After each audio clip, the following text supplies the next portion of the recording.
So take time off, reset, spend some time reading, studying things that you're interested in, spend some time away from the laptop, digital world. And then when you come back, you're going to feel far more inspired and like ready to take on the challenge.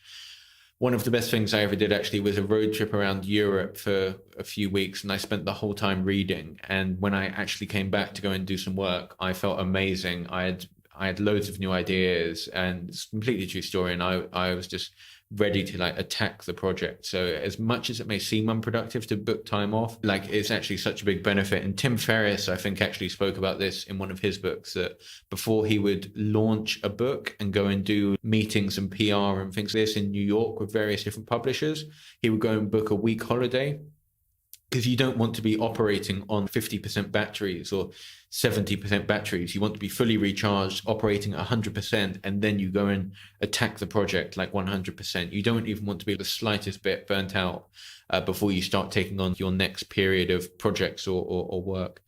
And then another quote that I really liked, and the final one: to lead is to remove any form of mediocrity infiltrating quarters of your life. And I completely stand by this, that I try to keep my life very clean, both physically and also about who I spend my time with. I'm really quite ruthless, actually, and it's really quite hard to become a friend of mine, to become close with me, and I keep it that way on purpose. I want complete control of my environment, and I will be ruthless with removing people if they are sort of around me. Not I will just will reduce the amount of time that I spend with people if I don't feel that they're heading in a good direction, because I know that I will become a mixture of the 5 people I spend the most time with. I am very, very ruthless about who I let into my circle, and I strongly suggest other people to really be the same way. Look at the people. It doesn't have to be about success. It can be that your friends have other traits that you like, but just realize that you are going to become a version of the people that you spend the most time with. So you should really be quite thorough about making sure that you're spending time around the right people.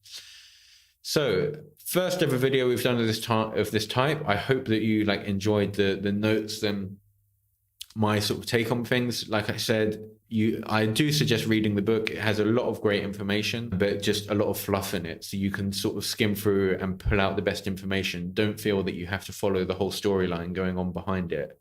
Like, you really don't. Some of the best thinking actually came in the last quarter of the book. I think is where I actually took down the most notes. But I do encourage people, if you're feeling like you are not in control of your life, if you wake up at 5 a.m., you feel like you're taking charge of your life. I feel much more control, because I feel in those first few hours of the day, I'm getting ahead of my tasks whilst everyone is still asleep. And it's a good feeling. Yes, it requires a bit of discipline, but it's a worthwhile investment. Like I said earlier, I don't follow this protocol year round, but when it's necessary in terms of getting work done, getting ahead of your projects and feeling productive, I strongly recommend it. And then also take some time like for yourself to enjoy and to have some balance in your life.